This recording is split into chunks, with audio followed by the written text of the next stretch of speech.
ನಮಸ್ಕಾರ ಎಲ್ಲರಿಗೂ welcome to simple fashion tech channel. ಇವತ್ತು ನಾನು round collar neck kurti cutting ಮತ್ತು ಸ್ಟಿಚಿಂಗ್ ಹೇಳ್ಕೊಡ್ತಾ ಇದ್ದೀನಿ. ಇದಕ್ಕಾಗಿ ನಾನು 2.5 ಮೀಟರ್ ಬಟ್ಟೆನ ತೊಗೊಂಡಿದ್ದೀನಿ. ವಿಡಿಯೋ ಸ್ಕಿಪ್ ಮಾಡಲಾರ್ದೆ ನೋಡಿದರೆ ನೀವು ಯಾವುದೇ ಕುರ್ತಿಗೆ ಕಾಲರ್ ನೆಕ್ಕನ್ನು ಕಟ್ಟಿಂಗ್ ಮತ್ತು ಸ್ಟಿಚಿಂಗ್ ಮಾಡ್ಬೋದು. ಮೊದಲಿಗೆ ಉದ್ದಕ್ಕೆ ನಾನು 2 ಫೋಲ್ಡ್ ಮಾಡ್ಕೊಂಡಿದ್ದೀನಿ. ಆಮೇಲೆ ಈಗ ಅಗಲಕ್ಕೆ 4 ಫೋಲ್ಡ್ ಮಾಡ್ಕೊಂಡಿದ್ದೀನಿ. ಈ ಕಡೆ ಓಪನ್ ಸೈಡ್ ಇದೆ, ಈ ಕಡೆ ಫೋಲ್ಡ್ ಸೈಡ್ ಇದೆ. ಈಗ ಇಲ್ಲಿಂದ ಮಾರ್ಕ್ ಮಾಡೋಣ. ನಾನಿಲ್ಲಿ ಶೋಲ್ಡರ್ 6.5 ಇಂಚ್ ಇಡ್ತಾ ಇದ್ದೀನಿ. ಈಗ ಇದೇ ಪಾಯಿಂಟಿಂದ ನಾನು ಆರ್ಮೋಲ್ನು ಸಹಿತ 6.5 ಇಂಚಿಗೆ ಮಾರ್ಕ್ ಮಾಡ್ತಾ ಇದ್ದೀನಿ. ನೀವು ಚಾನಲನ್ನು ಮೊದಲ ಬಾರಿ ವಿಸಿಟ್ ಮಾಡಿದರೆ ಪ್ಲೀಸ್ ಸಬ್ಸ್ಕ್ರೈಬ್ ಮಾಡ್ಕೊಂಡು ನೋಡಿ ವಿಡಿಯೋನ. ಇಲ್ಲಿ ಚೆಸ್ಟ್ ಮಾರ್ಕಿಂಗ್ ಮಾಡ್ತಾ ಇದ್ದೀನಿ. ಚೆಸ್ಟ್ ನಾನು ಇಲ್ಲಿ 11 ಇಂಚಿಗೆ ಮಾರ್ಕ್ ಮಾಡ್ತಾ ಇದ್ದೀನಿ. ಚೆಸ್ಟ್ 9.5 ಇಂಚ್ ಇದೆ, ಅದರಲ್ಲಿ ಪ್ಲಸ್ 1.5 ಇಂಚ್ ನಾನು ಮಾರ್ಜಿನ್ ಆ್ಯಡ್ ಮಾಡಿ 11 ಇಂಚಿಗೆ ಮಾರ್ಕ್ ಮಾಡ್ತಾ ಇದ್ದೀನಿ. ಅಂದರೆ ಇಲ್ಲಿ ನಿಮ್ಮ ಎದೆಯ 4ನೇ ಭಾಗ ಪ್ಲಸ್ 1.5 ಇಂಚ್ ಮಾರ್ಜಿನನ್ನು ತಗೋಬೇಕು. ಮತ್ತು ನಾನಿಲ್ಲಿ ನಡದ ಉದ್ದ 14.5 ಇಂಚಿಗೆ ಮಾರ್ಕ್ ಮಾಡ್ತಾ ಇದ್ದೀನಿ. ಮತ್ತು ಸೊಂಟದ ಉದ್ದ 20 ಇಂಚಿಗೆ ಮಾರ್ಕ್ ಮಾಡ್ತಾ ಇದ್ದೀನಿ.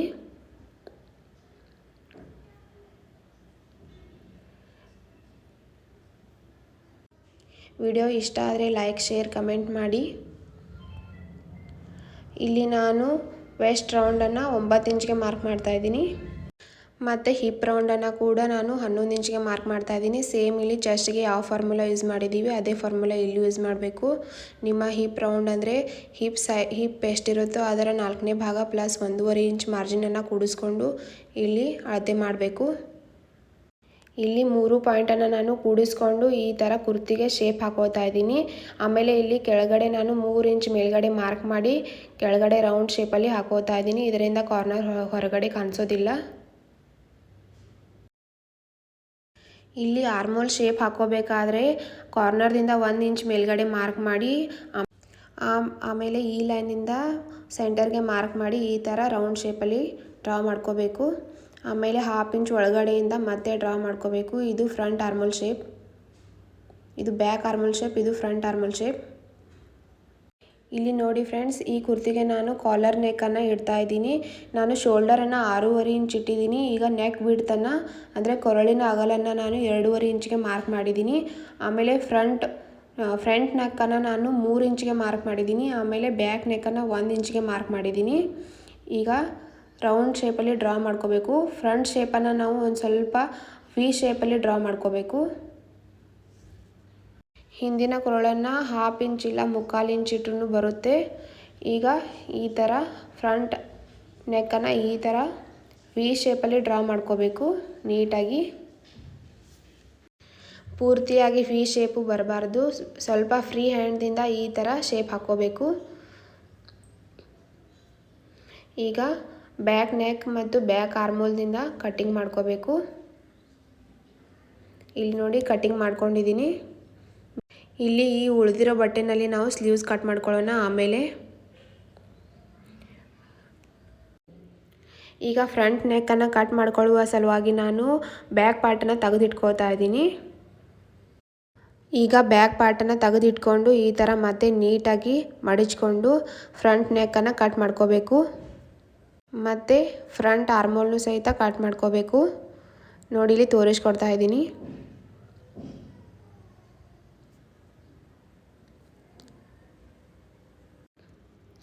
ಈಗ ನಾನು ಫ್ರಂಟ್ ಸ್ಲಿಟ್ ಬರೋ ಥರ ನಾನು ಹೊಲಿಬೇಕು ಅಂದ್ಕೊಂಡಿದ್ದೀನಿ ಈ ಕುರ್ತಿನ. ಈಗ ನಾನು ಸೆಂಟರ್ಗೆ ಕಟ್ ಮಾಡ್ಕೋತೀನಿ. ಇದು ಕಾಲರ್ ನೆಕ್ ಕುರ್ತಿ ಇದೆ ಮತ್ತು ಕೆಳಗಡೆ ಸ್ಲಿಟ್ ಬರುತ್ತೆ. ನೋಡಿ ಈ ಥರ ಸೆಂಟರ್ಗೆ ಕಟ್ ಮಾಡ್ಕೋಬೇಕು ನೀಟಾಗಿ. ಈಗ ನಾನು ಫ್ರಂಟ್ ಪಾರ್ಟಲ್ಲಿ 2 ಪಾರ್ಟನ್ನು ಮಾಡ್ಕೊಂಡಿದ್ದೀನಿ ಕಟ್ ಮಾಡಿಕೊಂಡು. ಇದು ರೈಟ್ ಸೈಡ್, ಇದು ಲೆಫ್ಟ್ ಸೈಡ್. ಇದ್ರ ಸ್ಟಿಚಿಂಗನ್ನು ನಾನು ಆಮೇಲೆ ಹೇಳ್ಕೊಡ್ತೀನಿ. ಈಗ ಸ್ಲೀವ್ಸ್ ಕಟ್ ಮಾಡ್ಕೊಳ್ಳೋಣ. ಸ್ಲೀವ್ಸ್ ಸಲುವಾಗಿ ನಾನು ಇಲ್ಲಿ ಫೋಲ್ಡ್ ಮಾಡ್ಕೊಂಡಿರೋದನ್ನ 2 ಬಟ್ಟೆನ ತೊಗೊಂಡಿದ್ದೀನಿ. ಸ್ಲೀವ್ಸ್ ಲೆಂತ್ ನಾನು ಇಲ್ಲಿ 14 ಇಂಚ್ ತೊಗೊಂಡಿದ್ದೀನಿ. ಆಮೇಲೆ 10 ಇಂಚಿಗೆ ನಾನು ಇಲ್ಲಿ ಮಾರ್ಕ್ ಮಾಡಿ ಇಲ್ಲಿ ಆರ್ಮೋಲ್ ಸೈಜನ್ನು ಹಾಕೋತಾ ಇದ್ದೀನಿ. ಆರ್ಮೋಲ್ ಸೈಜ್ ನಾನು ಇಲ್ಲಿ 9 ಇಂಚ್ಗೆ ಮಾರ್ಕ್ ಮಾಡಿದ್ದೀನಿ ಆರ್ಮೋಲ್ ರೌಂಡನ್ನು. ಇಲ್ಲಿ ಸ್ಲೀವ್ಸ್ ರೌಂಡನ್ನು ನಾನು 6.5 ಇಂಚ್ಗೆ ಮಾರ್ಕ್ ಮಾಡಿ ಈ ಥರ ಶೇಪ್ ಹಾಕೋತಾ ಇದ್ದೀನಿ. ಇಲ್ಲಿ ಆರ್ಮೋಲ್ ಶೇಪನ್ನು ಹಾಕೋತಾ ಇದ್ದೀನಿ. ಇದು ಬ್ಯಾಕ್ ಆರ್ಮೋಲ್ ಶೇಪ್. ಈಗ ಈ ಶೇಪ್ ಮೇಲೆ ಕಟ್ ಮಾಡ್ಕೋಬೇಕು. ಇಲ್ಲಿ ಕಟ್ ಮಾಡ್ಕೋತಾ ಇದ್ದೀನಿ.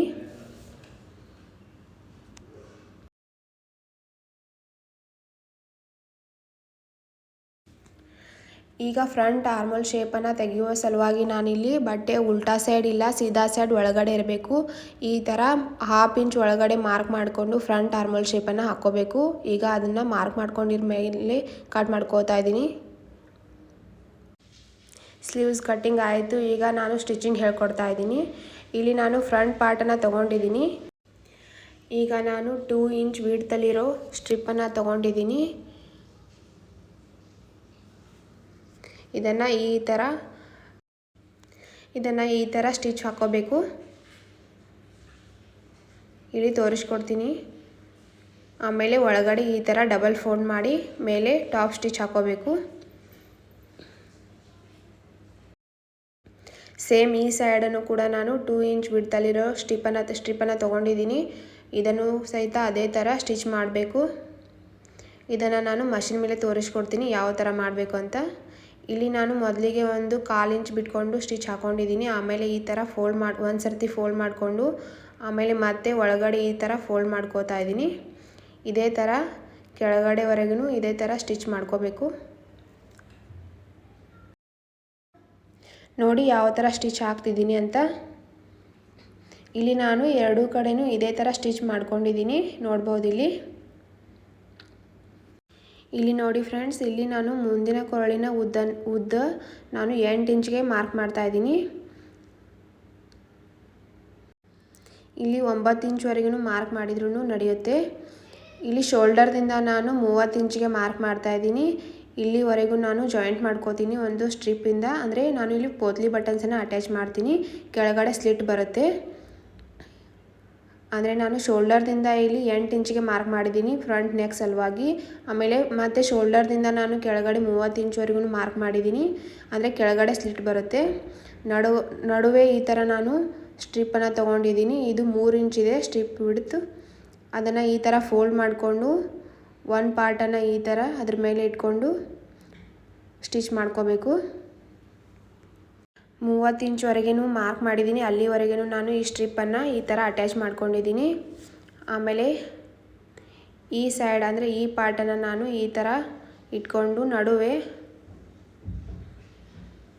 ನಾನು ಪೋತ್ಲಿ ಬಟನ್ಸನ್ನು ಅಟ್ಯಾಚ್ ಮಾಡ್ತೀನಿ.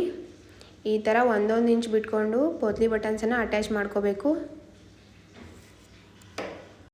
ಇದನ್ನು ಸಹಿತ ನಾವು 30 ಇಂಚ್ವರೆಗೆ ಮಾರ್ಕ್ ಮಾಡಿದ್ದೀವಲ್ಲ ಶೋಲ್ಡರ್ನಿಂದ ಅಲ್ಲಿವರೆಗೂ ನಾವು ಈ ಪೋತ್ಲಿ ಬಟನ್ಸನ್ನು ಅಟ್ಯಾಚ್ ಮಾಡಬೇಕು. ಗ್ಯಾಪಲ್ಲಿ ನಾವು 1 ಇಂಚ್ ಬಿಡಬೇಕು. 1 ಇಂಚು ಅಂದರೆ 1 ಇಂಚ್ ಬಿಟ್ಟು ಅಂದರೆ ಪೋತ್ಲಿ ಬಟನ್ಸನ್ನು ಅಟ್ಯಾಚ್ ಮಾಡ್ಕೊತಾ ಹೋಗಬೇಕು. ನೋಡಿ ಇಲ್ಲಿ ಕೆಳಗಡೆ ಈ ಥರ ಸ್ಲಿಟ್ ಬರುತ್ತೆ. ಈಗ ಅಟ್ಯಾಚ್ ಮಾಡ್ಕೊಂಡಿದ್ದೀನಿ. ಈಗ ಇದು ಬ್ಯಾಕ್ ಪಾರ್ಟ್. ಈಗ ಶೋಲ್ಡರನ್ನು ನಾನು ಜಾಯಿಂಟ್ ಮಾಡ್ಕೋತಾ ಇದ್ದೀನಿ. ಈಗ ಶೋಲ್ಡರನ್ನು ಕೂಡ ನಾನು ಜಾಯಿಂಟ್ ಮಾಡ್ಕೊಂಡಿದ್ದೀನಿ. ಈಗ ಇದು ಮೇನ್ ಇಂಪಾರ್ಟೆಂಟ್ ಪಾರ್ಟ್. ಇಲ್ಲಿ ನಾನು ನೆಕ್ ಅಂದರೆ ನಾವು ಕಾಲರ್ ನೆಕ್ ಸಲುವಾಗಿ ಇಲ್ಲಿ ನಾನು ಈ ನೆಕ್ಕನ್ನು ಅಳತೆ ಮಾಡ್ತಾ ಇದ್ದೀನಿ ಎಷ್ಟು ಬರುತ್ತೆ ಅಂತ. ಈ ಪಾಯಿಂಟಿಂದ ಈ ಥರ ಟೇಪನ್ನು ಹಿಡಿದು ನೋಡಿ ನೀಟಾಗಿ ಈ ಥರ ಹಿಡಿದು ಬಟ್ಟೆನ ಜಗ್ಬಾರ್ದು ಫ್ರೆಂಡ್ಸ್. ಈ ಥರ ನೀಟಾಗಿ ಹಿಡಿದು ಎಷ್ಟು ಬರುತ್ತೋ ಅದನ್ನು ಕರೆಕ್ಟಾಗಿ ತಗೊಂಡು ಅಳತೆ ಮಾಡ್ಕೋಬೇಕು.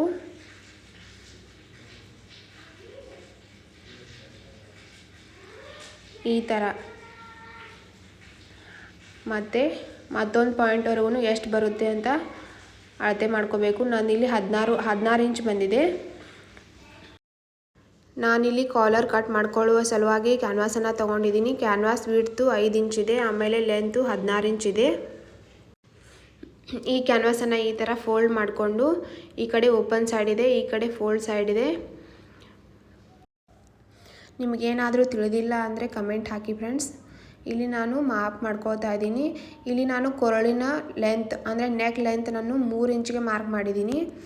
ಇಲ್ಲಿ ನಾನು ನೆಕ್ ವಿಡ್ತ್ ನಾನು 2.5 ಇಂಚ್ ತೊಗೊಂಡಿದ್ದೀನಿ ಕುರ್ತಿಯಲ್ಲಿ. 2.5 ಇಂಚ್ ಡಬಲ್ ಅಂದರೆ 5 ಇಂಚಿಗೆ ಇಲ್ಲಿ ಮಾರ್ಕ್ ಮಾಡ್ತಾ ಇದ್ದೀನಿ.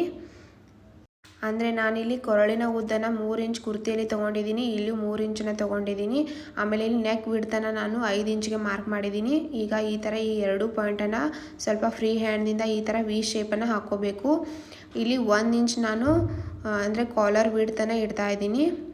1 ಇಂಚ್ ಈ ಥರ ಮಾರ್ಕ್ ಮಾಡ್ಕೊತಾ ಹೋಗಬೇಕು.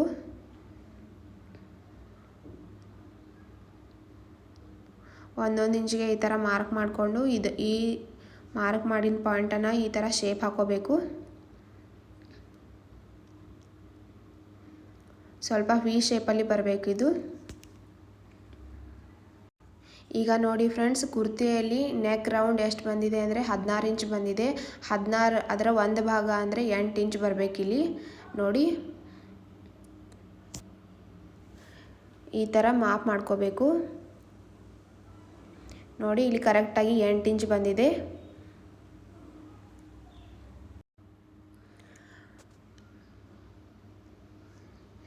ಇಲ್ಲಿ ಮುಂದುಗಡೆ ಅಂದರೆ ಇಲ್ಲಿ ಒಂದು ಸ್ವಲ್ಪ ಕರ್ವ್ ಶೇಪಲ್ಲಿ ಶೇಪ್ ಹಾಕೋಬೇಕು, ಕಾಲರ್ ಶೇಪ್ ಹಾಕೋಬೇಕು ಈ ಥರ. ಈಗ ಇದ್ರ ಮೇಲೆ ಕಟ್ ಮಾಡ್ಕೋತಾ ಇದ್ದೀನಿ.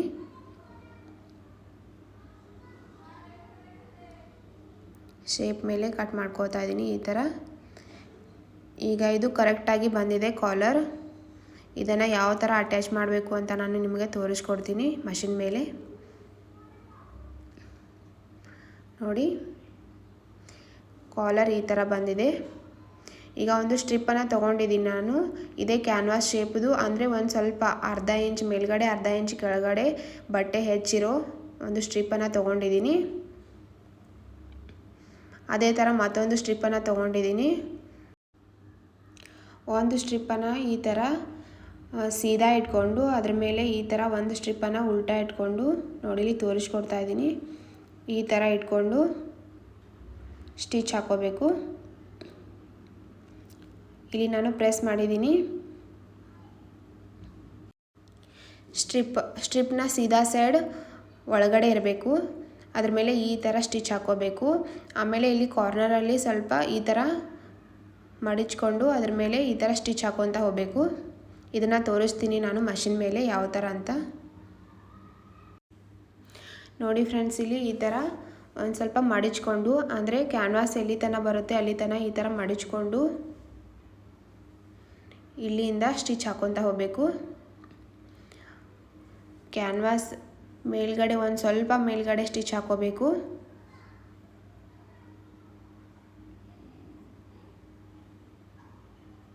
ಈ ಥರ ನೀಟಾಗಿ ನೋಡಿಕೊಂಡು ಕ್ಯಾನ್ವಾಸನ್ನು ಸೀದಾ ಮಾಡಿಕೊಂಡು ಈ ಥರ ಶೇಪ್ ಯಾವ ಥರ ಇದೆ ಅದೇ ಥರ ಸ್ಟಿಚ್ ಹಾಕೊತಾ ಹೋಗಬೇಕು.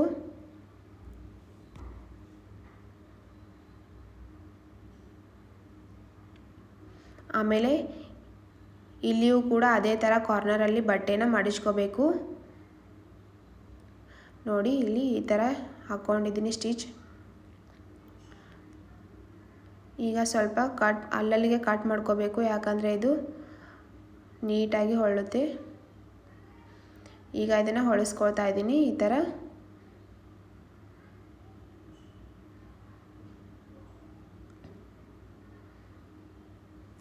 ನಿಮಗೆ ಎಲ್ಲಿ ತಿಳಿದಿಲ್ಲ ಅದನ್ನು ಕಮೆಂಟ್ ಹಾಕಿ ಫ್ರೆಂಡ್ಸ್, ರಿಪ್ಲೈ ಮಾಡ್ತೀನಿ ನಾನು.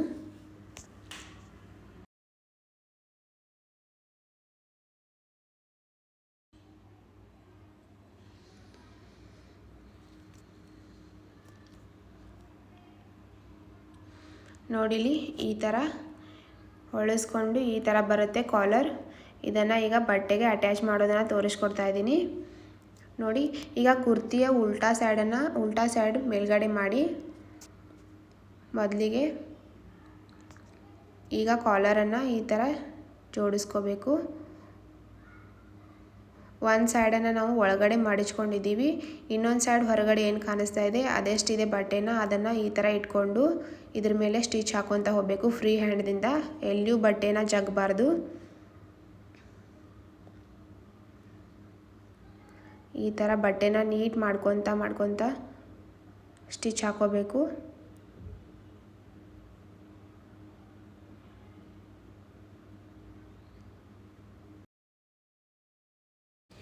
ಇನ್ನೂ ಹೆಚ್ಚು ಕುರ್ತಿ ಡಿಸೈನ್ ಕಟ್ಟಿಂಗ್ ಮತ್ತು ಸ್ಟಿಚಿಂಗ್ ಸಲುವಾಗಿ ಚಾನಲನ್ನು ಸಬ್ಸ್ಕ್ರೈಬ್ ಮಾಡ್ಕೊಂಡು ನೋಡಿ. ಈ ಥರ ನೀಟಾಗಿ ಬಟ್ಟೆನ ನೀಟಾಗಿ ಜಗ್ಬಾರ್ದು ಎಲ್ಲಿಯೂ ಮಾಡ್ಕೊತ ಈ ಥರ ಸ್ಟಿಚ್ ಮಾಡ್ಕೊತ ಹೋಗಬೇಕು. 1/4 ಇಂಚ್ ಬಿಟ್ಕೊಂಡು ಸ್ಟಿಚ್ ಮಾಡ್ಕೊತ ಹೋಗಬೇಕು. ಈ ಥರ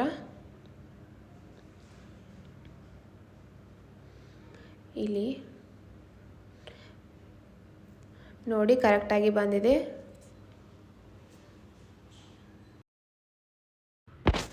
ಈಗ ಈ ಕಾಲರನ್ನು ಸೀದಾ ಸೈಡಲ್ಲಿ ಟರ್ನ್ ಮಾಡ್ಕೋಬೇಕು. ಈ ಥರ ನಾನು ಬಟ್ಟೆನ ಈಗ ಅಂದರೆ ಕುರ್ತಿನ ನಾನು ಈಗ ಸೀದಾ ಸೈಡಲ್ಲಿ ಇಟ್ಟಿದ್ದೀನಿ. ಕುರ್ತಿನ ಸೀದಾ ಸೈಡ್ ಮಾಡಿಕೊಂಡು ಈ ಕಾಲರನ್ನು ಈ ಥರ ಹೊಳಿಸ್ಕೋಬೇಕು. ಮತ್ತು ಇಲ್ಲಿ ನಾವು ಒಳಗಡೆ ಬಟ್ಟೆನ ಮಡಿಚ್ಕೊಂಡು ಅಂದರೆ ಕ್ಯಾನ್ವಾಸ್ ಎಷ್ಟಿದೆಯೋ ಅಷ್ಟೇ ನಾವು ಅದ್ರ ಕೆಳಗಡೆ ಈ ಥರ ಎಕ್ಸ್ಟ್ರಾ ಬಟ್ಟೆನ ಮಡಿಚ್ಕೊಂಡು ಮತ್ತೆ ಸ್ಟಿಚ್ ಮಾಡ್ಕೋಬೇಕು. ಇದ್ರ ಮೇಲ್ಗಡೆ ಇಲ್ಲಿ ತೋರಿಸ್ಕೊಡ್ತೀನಿ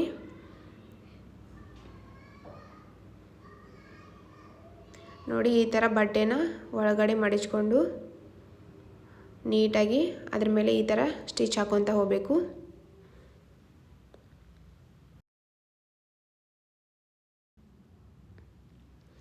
ಫ್ರೀ ಹ್ಯಾಂಡ್ದಿಂದ ಈ ಥರ ಬಟ್ಟೆನ ಮಡಿಚ್ಕೊಂಡು ಸ್ಟಿಚ್ ಹಾಕೊತ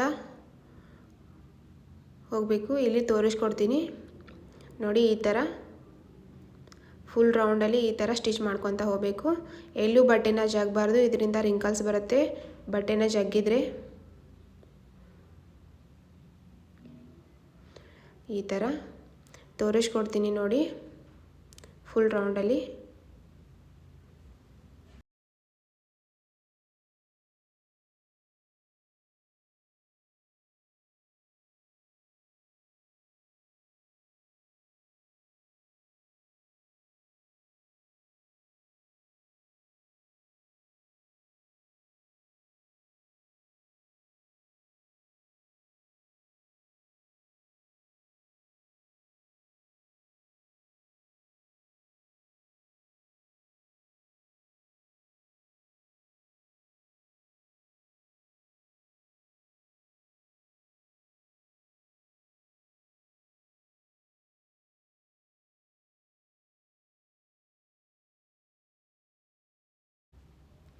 ಇಲ್ಲಿ ಕೊನೆಗೆ ಡಬಲ್ ಸ್ಟಿಚ್ ಹಾಕೊಂಡು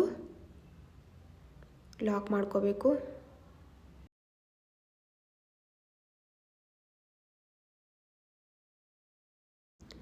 ನೋಡಿ ಫ್ರೆಂಡ್ಸ್, ಈ ಥರ ಬಂದಿದೆ ಕಾಲರ್.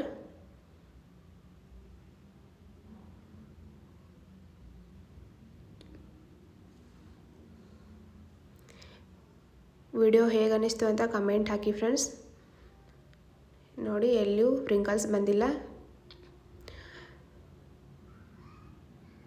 ಈಗ ನಾನು ಸ್ಲೀವ್ಸನ್ನು ಜಾಯಿಂಟ್ ಮಾಡ್ಕೋತೀನಿ. ಸ್ಲೀವ್ ಸೆಂಟರ್ಗೆ ಮಾರ್ಕ್ ಮಾಡಿಕೊಂಡು ಈ ಥರ ಸೆಂಟರನ್ನು ಕೂಡಿಸ್ಕೊಂಡು ಸ್ಟಿಚ್ ಹಾಕೋಬೇಕು. ಈ ಸೈಡ್ ಕೂಡ ಹಾಗೆ ಸ್ಟಿಚ್ ಹಾಕೋಬೇಕು. ಸ್ಲೀವ್ಸನ್ನು ಜಾಯಿಂಟ್ ಮಾಡ್ಕೋಬೇಕು. ಇಲ್ಲಿ ಸ್ಲೀವ್ಸನ್ನು ಜಾಯಿಂಟ್ ಮಾಡ್ಕೊಂಡಿದ್ದೀನಿ.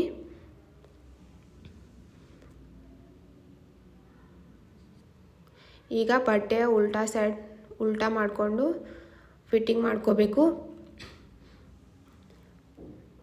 1.5 ಇಂಚ್ ಬಿಟ್ಕೊಂಡು ಫಿಟ್ಟಿಂಗ್ ಮಾಡ್ಕೋಬೇಕು. ಸೊಂಟದವರೆಗೂ ಕೆಳಗಡೆ 1/2 ಇಂಚ್ ಬಿಟ್ಕೊಂಡು ಕೆಳಗಡೆವರೆಗೂ ಸ್ಟಿಚ್ ಹಾಕೋಬೇಕು. ಇಲ್ಲಿ ಕೆಳಗಡೆ ಡಬಲ್ ಫೋಲ್ಡ್ ಮಾಡಿ ಫುಲ್ ರೌಂಡಲ್ಲಿ ಸ್ಟಿಚ್ ಹಾಕೋಬೇಕು.